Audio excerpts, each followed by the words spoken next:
Uses of acids देखते हैं। मैंने डायरेक्ट लिख दी हैं ताकि टाइम कंज्यूम ना हो, वीडियो वरना काफ़ी लंबी हो जाती है। तो देखो सबसे पहला यूज़ है सल्फ्यूरिक एसिड, एसिड्स के यूज़ पढ़ते हैं, ठीक है। तो देखो सल्फ्यूरिक एसिड जो होता है, ठीक है, सल्फ्यूरिक एसिड का जो फॉर्मूला आपको पता है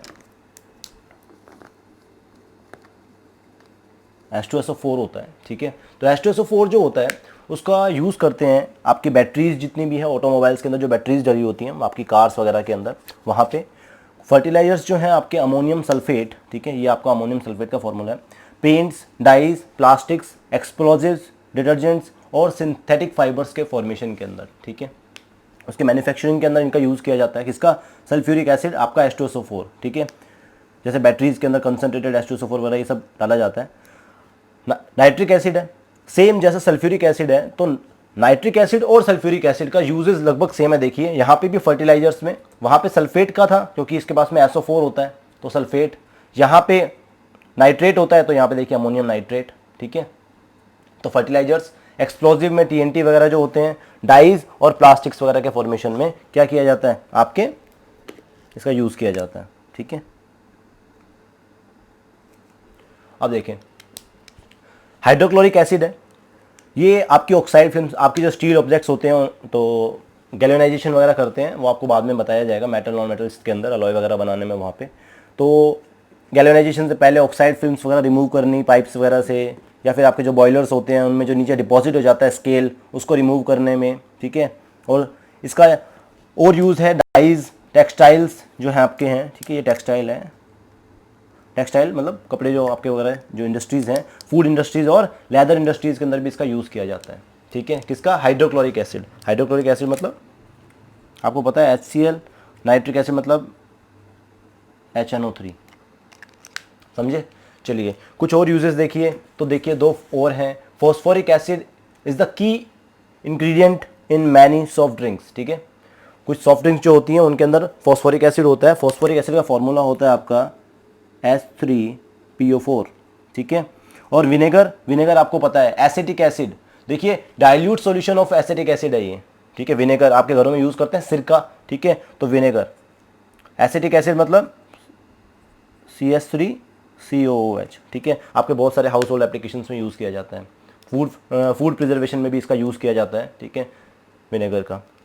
चलिए नेक्स्ट देखते हैं। नेक्स्ट है आपका यूजेज ऑफ बेस, ठीक है। तो बेसिस के यूज़ देखते हैं। पहला है sodium hydroxide used in manufacture of soap, ठीक है। तो आपका सोडियम हाइड्रोक्साइड का यूज़ अभी देखें, सोप बनाना आपने सीखेंगे 4th चैप्टर के अंदर, वहाँ पे आपका आएगा, तो ध्यान रखिएगा। NaOH से बनाते हैं सोप, पेपर्स के अंदर और सिंथेटिक फाइबर जो रेयन होता है उसके फॉर्मेशन में, ठीक है। कैल्शियम हाइड्रोक्साइड जो होता है CaOH का होल ट्वाइस होता है, आपको पता है, ठीक है। इसका यूज़ कहाँ किया जाता है? ब्लीचिंग पाउडर के फॉर्मेशन में। अभी इसी चैप्टर में सीखेंगे ब्लीचिंग पाउडर क्या होता है, CaOCl2। और MgOH का whole twice use as an anti acid. देखो मैग्नीशियम हाइड्रोक्साइड जो है उसका यूज़ किया जाता है एंटी एसिड्स में। आपको पता होना चाहिए कि MgOH का होल ट्वाइस जो होता है इसे मिल्क ऑफ मैग्नीशिया भी कहते हैं। जब पेट में एसिडिटी बढ़ जाती है तो मिल्क ऑफ मैग्नीशिया देते हैं, ठीक है। ये क्या होते हैं? बेसिस होते हैं जो कि अपने पेट में एक्सेस जो एसिडिटी है उसको न्यूट्रलाइज कर देते हैं, ठीक है। वैसे तो अभी हम अपने देखेंगे कि पीएच इन एवरीडे लाइफ जो है ये वही चीज़ें हैं। देखिए मैंने बीच में ना यहाँ पे दो आपके सॉल्ट, बेसिक सॉल्ट्स का भी जिक्र किया है। देखिए सबसे पहले आप नीचे वाले देख लीजिए क्योंकि है ना ये बेसिस हैं, ऊपर वालों को छोड़ देते हैं, बीच में जो 2 पॉइंट है। अमोनियम हाइड्रोक्साइड, अमोनियम हाइड्रोक्साइड का फॉर्मूला होता है बेटा NH4OH, ठीक है। NH4OH is very important reagent used in laboratories, ठीक है। इसका इस्तेमाल लेबोरेटरीज में किया जाता है। और एक्सेस एसिडिटी इन सॉइल्स, जगह सॉइल के अंदर भी क्या है एसिडिटी जब बढ़ जाती है, ठीक है, तो उसको न्यूट्रलाइज करने के लिए स्लेक लाइम का यूज़ किया जाता है। स्लेक लाइम मतलब आपके कैल्शियम हाइड्रोक्साइड का यूज़ किया जाता है जो कि आपको पता है एक बेस है, राइट। चलिए COH का ऑल्टर्स। अब देखिए बेसिक सॉल्ट्स का मैंने जिक्र यहाँ पे आया यूँ ही कर दिया, ठीक है। देखिए ये बेसिक सॉल्ट्स होते हैं, ठीक है, अपने उसको बेस की तरह कंसीडर करते हैं, ठीक है। जैसे कि सोडियम ये है, एक्सेस आपकी जो एसिडिटी होती है पेट में उसको न्यूट्रलाइज करने के लिए भी अपने खाते हैं। अब देखिए बेसिक सॉल्ट्स हैं सोडियम कार्बोनेट और सोडियम हाइड्रोजन कार्बोनेट। अपने इसी चैप्टर में आगे इसके बारे में डिस्कस करेंगे, तो मैंने इसका यूज़ लिख दिया है। वैसे तो सोडियम कार्बोनेट जो होता है Na2CO3, उसका यूज़ किया जाता है washing soda, as a washing soda उसको यूज़ करते हैं। और आपका जो हार्ड वाटर होता है, हार्ड वाटर क्या होता है, आप कई जगह ऐसे आपने देखा होगा, जब भी अपने जाते हैं तो पानी के अंदर सोप्स जो होती हैं, साबुन जो अपने लगाते हैं तो झाग नहीं देते, मतलब प्रॉपर पानी के अंदर वर्क नहीं करती है साबुन, ऐसा वाटर होता है हार्ड वाटर। ठीक है, तो पानी की सॉफ्टनिंग, क्योंकि उसमें कार्बोनेट्स वगैरह होते हैं, ठीक है, आयंस वगैरह होते हैं, जिसकी वजह से प्रॉपर साबुन वगैरह वर्क नहीं, तो हार्ड वाटर होता है। वो हार्ड वाटर को सॉफ्ट करने के लिए आपका सोडियम कार्बोनेट यूज़ किया जाता है। ये अपने बाद में जो चैप्टर्स हैं उनके अंदर डिस्कस करेंगे। ठीक है, और दूसरा है आपका NaSCO3, सोडियम हाइड्रोजन कार्बोनेट, जिसका यूज़ किया जाता है बेकिंग सोडा। ठीक है, तो बेकिंग सोडा होता है आपका NaSCO3 और इसी से बेकिंग पाउडर भी बनाया जाता है। ठीक है, तो NaSCO3 से बेकिंग पाउडर भी बनाया जाता है। और आपके जो सोडा एसिड फायर एक्सटिंग्विशर होता है, तो उसके अंदर भी इसका यूज़ किया जाता है। ठीक है, आपकी जो pH है, आपको पता है कि 0 टू जो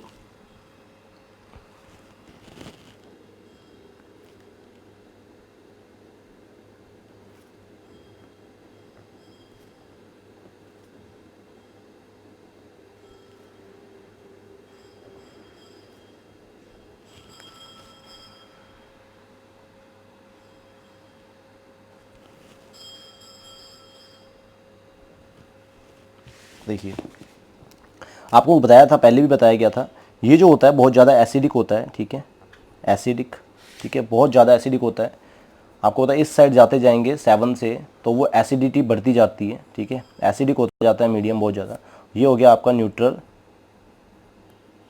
मतलब जो कॉमन जो आपके सॉल्ट्स होंगे, ठीक है, जो बिल्कुल न्यूट्रल होते हैं वो 7 पे आएंगे। और 14 जो होगा वो बहुत ज़्यादा बेसिक मीडियम हो जाता है।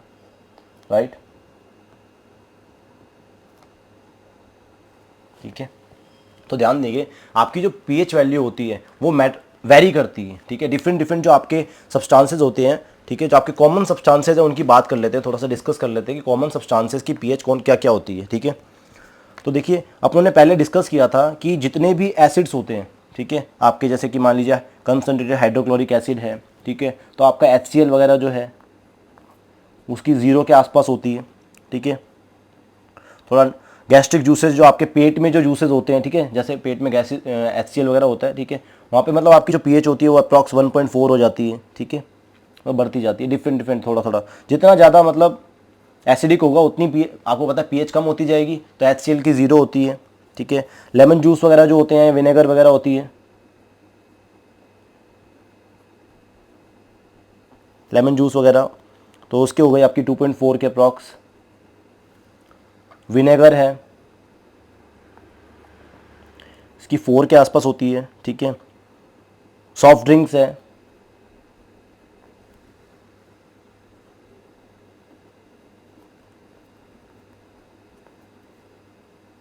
सॉफ्ट ड्रिंक से आप ले लो 6.6 के अप्रॉक्स ले लो। ठीक है, और मिल्क है, मिल्क की 6.5, थोड़ा सा ऐसे एसिडिक होता है। और आपका प्योर वाटर जो रहेगा वो आपको पता है,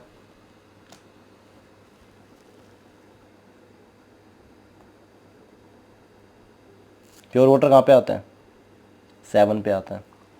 ठीक है, जितने भी आपके सॉल्ट्स हैं, ठीक है, ये आपको एसिड और बेस की बता रहा हूँ, सॉल्ट्स जो होंगे, ठीक है, वो 7 पे रहते हैं। ठीक है, न्यूट्रल रहते हैं। या अगर थोड़ा सा कोई सॉल्ट अगर थोड़ा सा इधर जा रहा है 7.1, 7.2 या 8 की तरफ जा रहा है, तो वो बेसिक सॉल्ट हो जाते हैं, वो अपने सॉल्ट्स में सीख लेंगे। ठीक है, चलिए, तो इसके अलावा स्लाइवा है, स्लाइवा बहुत कॉमन है, आपको पता है, अपने लाइफ प्रोसेस में भी किया था। स्लाइवा बेसिक इन नेचर होती है, तो अप्रॉक्स 7.4 के अप्रॉक्स। ठीक है, और ब्लड, ये भी आपका बेसिक होता है। एग्स जो होते हैं वो भी बेसिक इन नेचर होते हैं। ठीक है,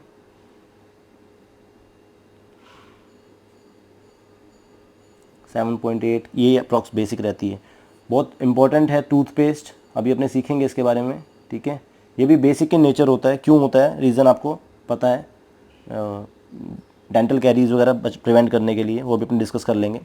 बेकिंग सोडा सॉल्यूशन, अभी मैंने आपको बताया था बेकिंग सोडा, वॉशिंग सोडा, ये बेसिक सॉल्ट्स होते हैं। ठीक है, तो ये वही बात है कि बेसिक नेचर होता है उनका, वो भी अप्रॉक्स 8.5, 9 के अप्रॉक्स उनकी होती है, ठीक है।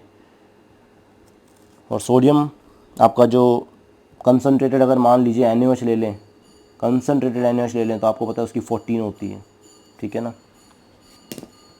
ये डेंजरस है भाई, ठीक है।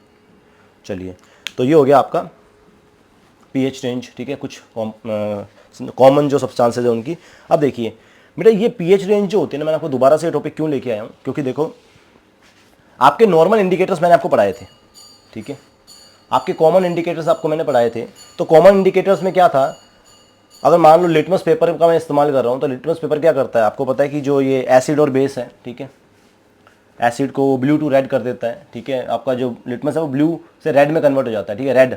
तो बेटा ये जो कॉमन इंडिकेटर्स थे, ठीक है, वो मोस्टली सिंगल डाई से मिलकर बने होते हैं, ठीक है। एसिड के ऊपर उसका कोई इफेक्ट होता है और बेस के ऊपर कोई इफेक्ट होता है, ठीक है। लेकिन एग्जैक्ट ये उसकी रेंज नहीं बताते हैं कि कोई सब्सटेंस कितना ज़्यादा एसिडिक है और कितना बेसिक है, ठीक है। तो ध्यान देंगे, ठीक है, क्योंकि उसमें सिंगल कलर आता है, तो उससे अपने को सिर्फ यही पता चलता है कि कोई चीज़ एसिडिक है या बेसिक है, ठीक है।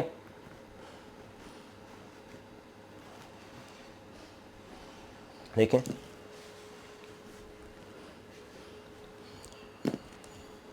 तो कॉमन इंडिकेटर्स क्या है, अपने को कोई भी एसिड की स्ट्रेंथ नहीं बताती है, ठीक है, कि जैसे कोई एसिड बहुत ज़्यादा एसिडिक है या कम एसिडिक है, ठीक है, स्ट्रांग है या वीक है। लेकिन अब देखिए, तो आपका यूनिवर्सल इंडिकेटर की बात करते हैं।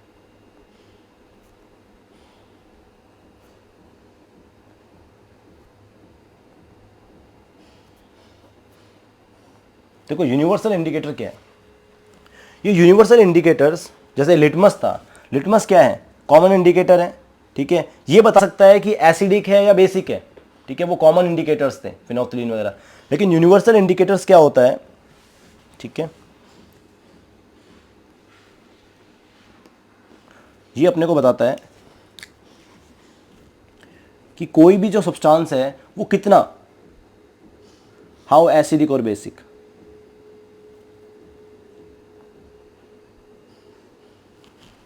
ठीक है। ये अपने को बताता है कि कोई भी सब्सटेंस कितना एसिडिक और बेसिक है, ठीक है। देखो एक्चुअल में यूनिवर्सल इंडिकेटर होते क्या है, तो यूनिवर्सल इंडिकेटर्स एक्चुअल में मिक्सचर ऑफ डाइज होती हैं,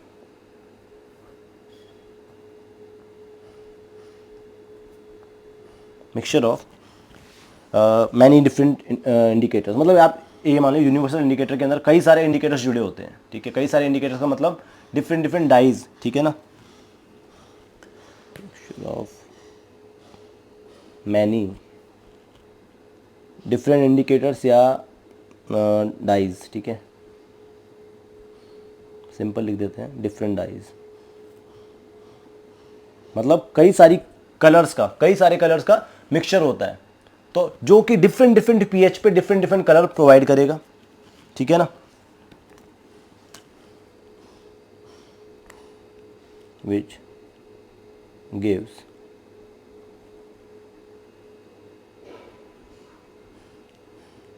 different colors at different pH.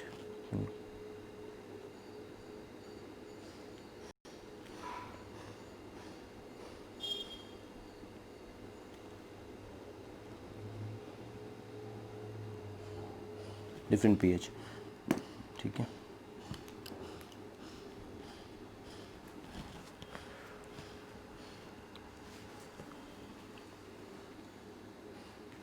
तो यूनिवर्सल इंडिकेटर के अंदर क्या होता है, ऐसा ही पीएच स्केल होता है, ठीक है।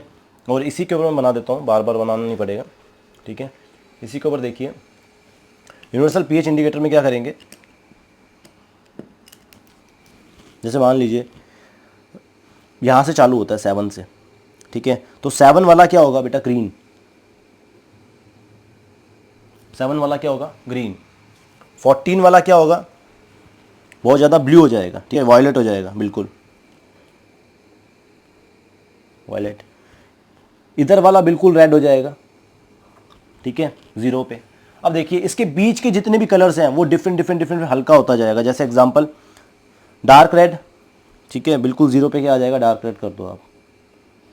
फिर यहाँ पे रेड, फिर यहाँ से ऑरेंज, ऑरेंज रेड, फिर यहाँ पे ऑरेंज, फिर इधर जाएंगे तो ऑरेंज येलो, ऑरेंज येलो, यहाँ पे आ जाएंगे तो येलो, इस तरह से ऐसे करते करते यहाँ पे येलो, ठीक है, और फिर यहाँ पे आ जाएगा आपका ग्रीनिश येलो, ग्रीनिश येलो, ठीक है। इस तरह से बेटा डिफरेंट डिफरेंट कलर उसके आते जाएंगे। जैसे ही उस यूनिवर्सल इंडिकेटर के ऊपर अपने कोई सब्सटेंस डालेंगे तो उसका जो कलर होगा वो ऐसे चेंज हो जाएगा। अब मान लीजिए ऑरेंज येलो आता है तो इसका मतलब वो अप्रॉक्स 4 के अप्रॉक्स उसकी पीएच है, ठीक है। तो उससे कलर से अपने को पता चल जाता है कितना ज़्यादा एसिडिक है कितना नहीं है, ठीक है। जितना ज़्यादा एसिडिक होगा उतना ही रेडिश कलर बढ़ता जाएगा, ठीक है। अब देखिए ग्रीन से आगे जाएंगे तो देखिए ग्रीनिश ब्लू, ठीक है। उसके बाद में ब्लू 9 के ऊपर क्या आ जाएगा आपका ब्लू, ठीक है। उसके बाद में नेवी ब्लू हो जाएगा, नेवी ब्लू, ठीक है। फिर आगे पर्पल, पर्पल कर दो,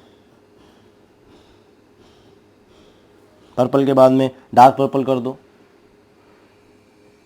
डार्क पर्पल, ठीक है। डार्क पर्पल के बाद में वॉयलेट कर दो, ये डार्क वॉयलेट हो जाएगा, जैसे भी आप करना चाहो, ये दोनों वॉयलेट मान लो आप, कोई बात नहीं, वॉयलेट वॉयलेट, ठीक है, डार्क वॉयलेट हो जाएगा इस तरह से, ठीक है।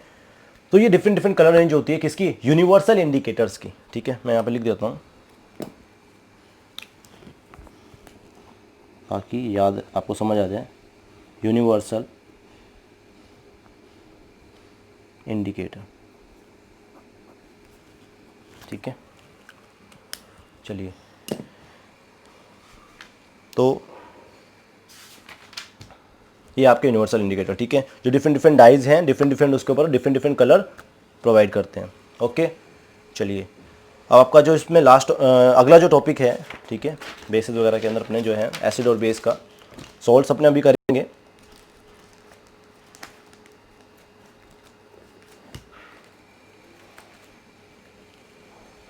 देखिए वो है पीएच इन एवरीडे लाइफ, ठीक है। आपकी जो पीएच है वो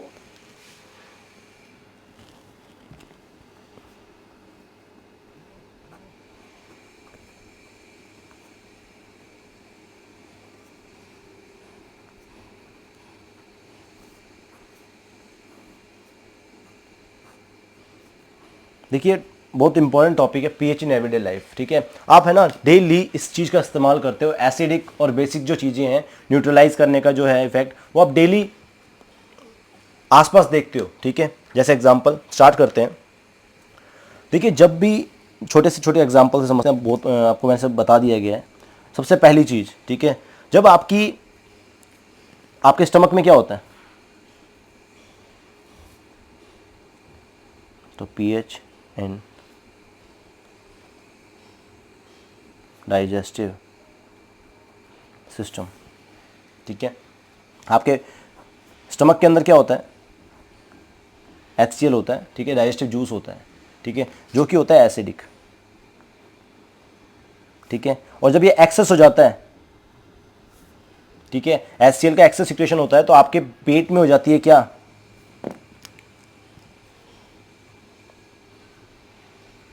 एसिडिटी, ठीक है। अब देखिए बहुत ज़्यादा एसिड हो गया जिसकी वजह से एसिडिटी हो रही है और आपके पेट के अंदर क्या है कि दर्द वगैरह होना चालू हो जाएगा, ठीक है। अब क्या करेंगे इस केस में, अपने क्या करते हैं इस केस में, अपने इस एसिडिटी को न्यूट्रलाइज करने के लिए इसके साथ में अपने क्या जोड़ देंगे, बेसिक नेचर का कोई सब्सटेंस जोड़ेंगे। बेसिक, बेसिक मतलब ये बेसिक क्या होगा, ये होगा आपका एंटा एसिड्स। अपने जो एंटा एसिड टैबलेट्स खाएंगे या अपने जो भी ड्रिंक करेंगे, ठीक है, जैसे मिल्क ऑफ मैग्नीशिया वगैरह है, ठीक है, तो ये एंटा एसिड्स होते हैं, ठीक है। ये क्या करेंगे, इस एक्सेस एसिड को क्या कर देंगे, न्यूट्रलाइज कर देंगे, ठीक है। ये बेसिक जो एंटा एसिड्स जो हैं, न्यूट्रलाइज द एक्सेस एसिड, ठीक है। चलिए तो ये आपका हो गया, ठीक है। मिल्क ऑफ मैग्नीशिया क्या होता है आपको पता ही है, इसका एग्जांपल वगैरह आप यहाँ पे लिख लो।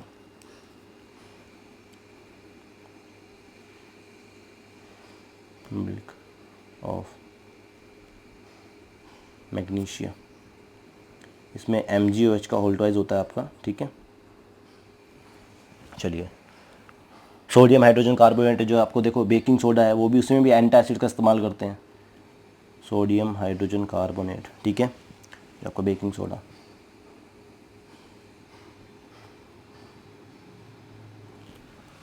ठीक है, तो ये भी आपका क्या है, आपके डाइजेस्टिव सिस्टम के अंदर जो पीएच होती है उसको मेंटेन करने के लिए काम में किया जाता है। ठीक है, सेकंड जो आपका है वो है पीएच, आपकी जो बकल कैविटी है, ठीक है, उसमें पीएच।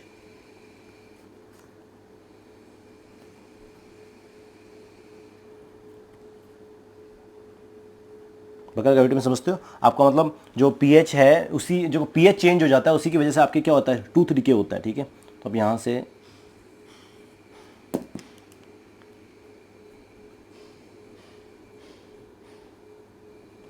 टूथ डिके, ठीक है, ये टूथ डिके किसकी वजह से होता है, देखिए आपके जो टीथ हैं, ठीक है, ठीक है, आपके टीथ में मैंने आपको पहले ही बताया था टूथ प्लेक वगैरह, जिसकी वजह से क्या होता है, जब खाना आपके दांतों के बीच में फंस जाता है, ठीक है, तो क्या होता है, वहाँ पे आपके दांतों के ऊपर बैक्टीरियाज होते हैं, ठीक है, एसिड फॉर्मिंग बैक्टीरियाज होते हैं जो उस फूड को खाते हैं। ठीक है, जब वो उस फूड के ऊपर फीड करते हैं तो क्या होता है कि वो एसिड रिलीज़ करते हैं।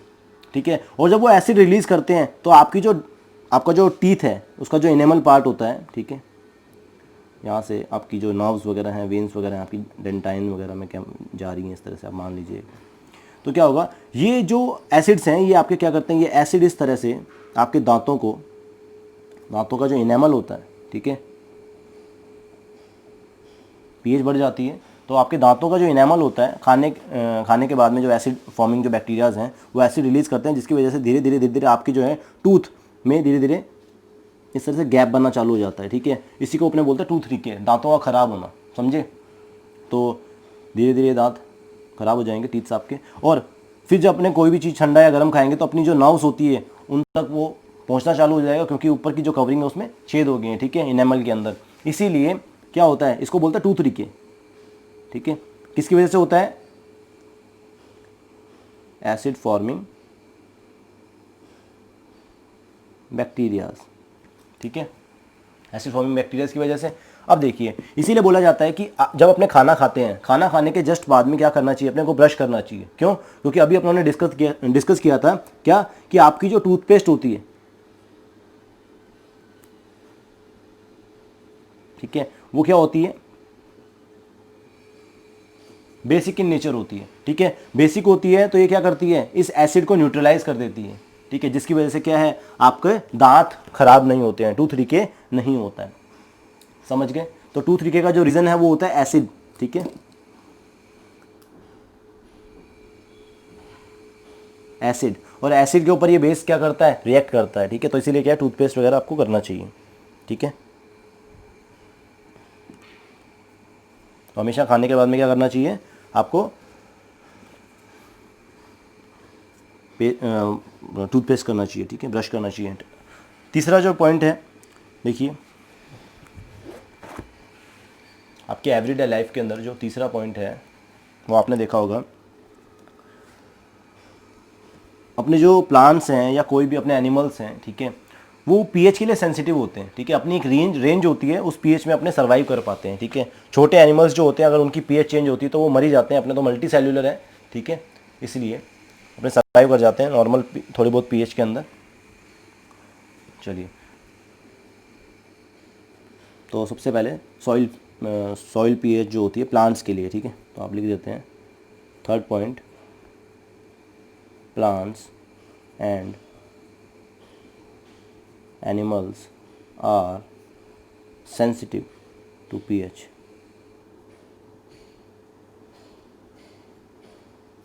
pH रेंज, ठीक है, या pH चेंज में सेंसिटिव होते हैं। देखिए, एक ऑप्टिमम रेंज होती है बेटा हर pH की, ठीक है ना, उसी pH के ऊपर क्या है, प्लांट्स और एनिमल्स प्रॉपर ग्रोथ कर पाते हैं। ठीक है,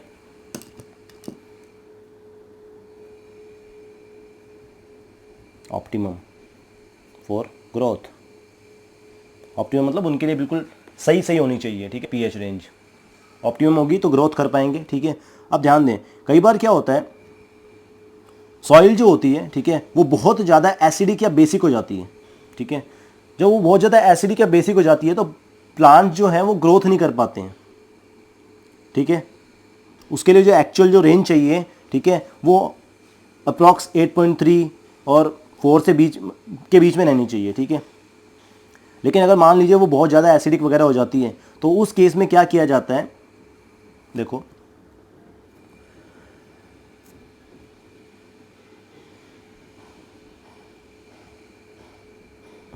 आपको मैं दोनों बता देता हूँ कि ठीक है, अगर मान लीजिए एसिडिक हो जाए तो सॉइल की पीएच जो है वो प्लांट के लिए, तो आपको पता है प्लांट्स के लिए सॉइल की पीएच इंपॉर्टेंट है, ठीक है। सॉइल पीएच ग्रोथ के लिए अपने को नहीं है, लेकिन सॉइल, प्लांट्स आपको पता है सॉइल से ही सब न्यूट्रिएंट्स वगैरह लेते हैं। अगर वो बहुत ज़्यादा एसिडिक हो जाती है, ठीक है, इफ़ बहुत ज़्यादा एसिडिक हो जाती है देन क्या होगा, तो देखिए एसिडिक होने पे आपने क्या ऐड करेंगे, अपने ऐड करेंगे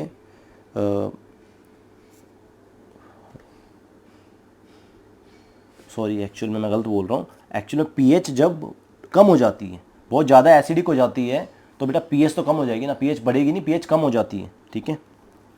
एसिडिक होने का मतलब है लो पीएच, ठीक है ना, ये बात ध्यान रखना। बहुत ज़्यादा एसिडिक इसका मतलब पीएच कम हो जाएगी उसकी, अरे 0, 1, 2, ठीक है, वो कम हो जाती है, ज़्यादा नहीं होगी।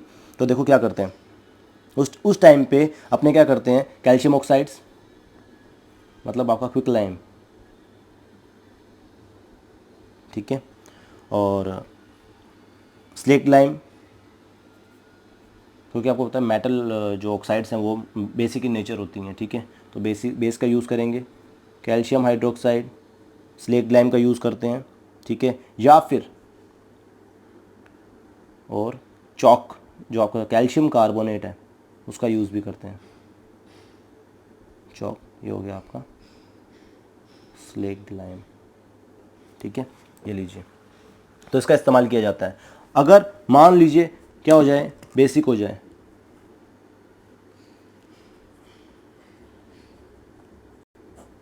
बहुत ज़्यादा बेसिक हो जाए कि पीएच रेंज इंक्रीज हो जाए, ठीक है, हायर पीएच, तो क्या करते हैं, बहुत ज़्यादा एल्केलाइन हो जाए, ठीक है, तो हायर पीएच के केस में क्या करते हैं, देखिए उस टाइम में आप उसमें ऑर्गेनिक मैटर डाल दीजिए, ऑर्गेनिक मैटर। ऑर्गेनिक मैटर क्या होता है, आप उसमें कंपोस्ट वगैरह डाल सकते हो, ठीक है, खाद डाल दो, ठीक है, मैन्योर या मैन्योर डाल देते हैं, कंपोस्ट डाल देते हैं, क्योंकि इसके अंदर ये क्या होती है, ये एसिडिक होती है, ठीक है, एसिडिक मैटर होता है इसके अंदर, ठीक है, एसिडिक मटेरियल कंटेन करती है जिसकी वजह से ये वापस से एसिडिक हो जाएगी, ठीक है। तो ये न्यूट्रलाइजेशन के बेस पे काम हो रहा है, ठीक है। चलिए नेक्स्ट आपका कर लेते हैं,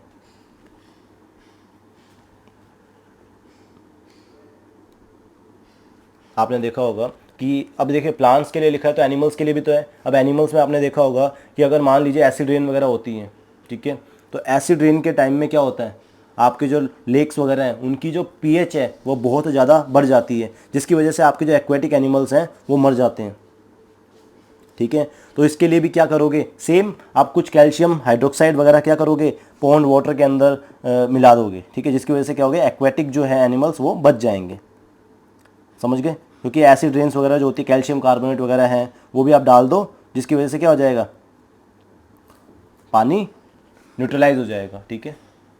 तो सॉइल पीएच है और लेक्स में भी आप इसको ऐड कर सकते हो, ठीक है,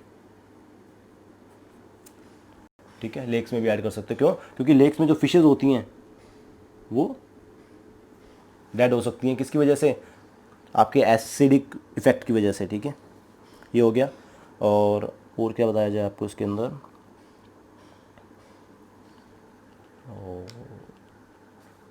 ठीक है, एक हो गया आपका लास्ट टॉपिक, ये और कर लेते हैं, ठीक है, कि आपने देखा होगा कि जब अपने को कोई भी आपने देखा वास्प वगैरह अटैक करता है या हनी भी जब अपने को खाती है तो अपने को बहुत तेज दर्द होता है, राइट। कहने का मतलब जो एनिमल्स होते हैं, ठीक है, वो सेल्फ डिफेंस के लिए कुछ एसिड्स का यूज़ करते हैं। तो वहाँ पे भी आप साइंस के हो तो आपको जब कोई वास्प वगैरह खाता है तो वहाँ पे उसके इफेक्ट को न्यूट्रलाइज कर सकते हो, ठीक है, कैसे, देखिए सेल्फ डिफेंस,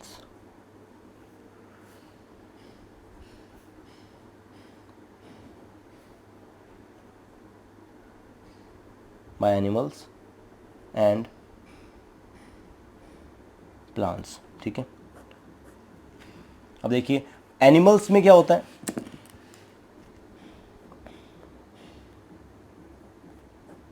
एनिमल्स में आपको पता है, ठीक है, कि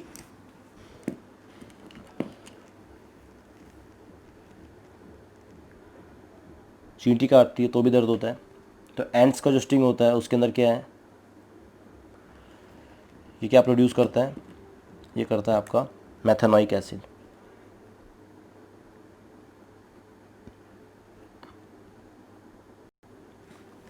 ठीक है, जिसकी वजह से क्या होता है, अपने को जलन सी होती है वहाँ पे। ठीक है, और अगर मान लीजिए हनी भी है या फिर आपका क्या है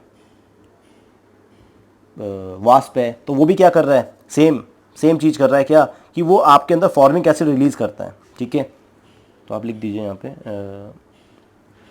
एंड स्टिंग हो गया आपका वास्प और हनी भी हो गई। ठीक है, तो ये भी क्या करते हैं आपके, ये भी आपके फॉर्मिक एसिड रिलीज़ करते हैं। अब ध्यान देना बेटा, ये फॉर्मिक एसिड और मेथेनोइक एसिड एक ही बात है। ठीक है, इसका जो जनरल फॉर्मूला है वो HCOOH होता है। ठीक है, फॉर्मिक एसिड ये बनाना सीख लेंगे बाद में। ठीक है, चलिए प्लांट्स के केस में क्या होता है,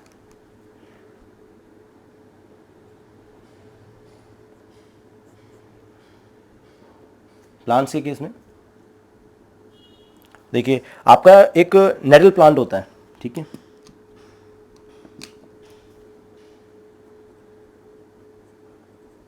नेटल प्लांट, ये नेटल प्लांट क्या होता है, इसका जो स्टिंग होता है, ठीक है, इसका जो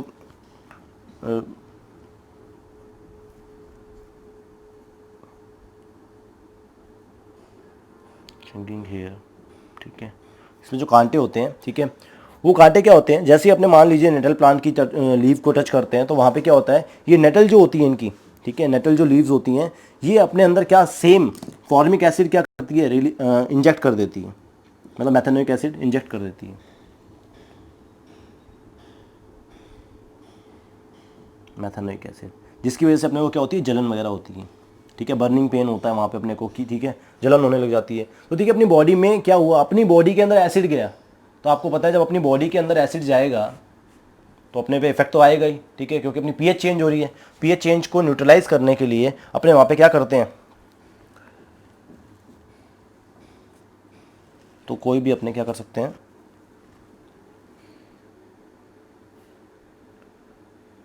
एक मिनट, वास्प अटैक के अंदर एक मिनट डाउट है, देखिए हनी भी आपके अंदर फॉर्मिक एसिड रिलीज़ करती है, बिल्कुल श्योर है। वास्प के लिए मैं आपको बता दूंगा। ठीक है, वास्प शायद में भी वो बेस रिलीज़ करता है, बेस डालता है, एल्केलाइन फ्लूइड इंजेक्ट करता है। ठीक है, एल्केलाइन फ्लूइड बेस इंजेक्ट करता है शायद, कंफर्म नहीं है, मैं आपको बताऊंगा। ठीक है, हनी भी है, वो आपके फॉर्मिक एसिड रिलीज़ कर रही है, तो इसको देखो एसिड है, ये भी एसिड है। ठीक है, तो इसको आपको बैलेंस करने के लिए क्या करना पड़ेगा, बेस ऐड करना पड़ेगा। तो अपने इस केस में क्या कर सकते हैं, आप कोई भी बेकिंग सोडा, जैसे मान लीजिए बेकिंग सोडा है, ठीक है, तो आप बेकिंग सोडा को रब कर सकते हो, रिलीफ मिलेगा आपको। ठीक है, बेकिंग सोडा रब कर सकते हो। ठीक है, तो ये क्या कर देगा, न्यूट्रलाइज कर देगा उसके इफेक्ट को। ठीक है, जिसकी वजह से क्या हो जाएगा, आपका वो जो बर्निंग पेन है वो न्यूट्रलाइज होकर आपको रिलीफ मिलेगा। दूसरा, अगर मान लीजिए वास्प है, अगर मान लीजिए उसका बेसिक है, तो बेसिक की जगह पे आप थोड़ा बहुत क्या कर सकते हो, आपका विनेगर वगैरह जो आपका सिरका होता है घरों में, उसको रब कर सकते हो, जिसकी वजह से आपका उसका अटैक भी क्या, उसका जो बेस होगा वो भी न्यूट्रलाइज हो जाएगा। ये तो हो गया इनकी सबका, आपका इसका, ठीक है, इसको न्यूट्रलाइज करने के लिए और इसको न्यूट्रलाइज करने के लिए। ठीक है, लेकिन अगर मान लीजिए वास्प स्टिंग है, वास्प का स्टिंग है, तो वास्प रिलीज़ करता है क्या, एल्केलाइन फ्लूइड, एल्केलाइन। ठीक है, थोड़ा सा एल्केलाइन होता है, तो उसको न्यूट्रलाइज करने के लिए आप क्या कर सकते हो, वहाँ पे एसिटिक एसिड, जो आपका मतलब है विनेगर, कहने का मतलब विनेगर, ठीक है, विनेगर रब कर सकते हो। ठीक है, जिसकी वजह से आपको रिलीफ मिलेगा। क्लियर। चलिए, तो ये हो गया आपका पीएच इनएविटेबल। अब आपका जो टॉपिक बचे हैं वो सॉल्ट्स और कुछ कंपाउंड्स के बारे में अपने को स्टडी करनी है।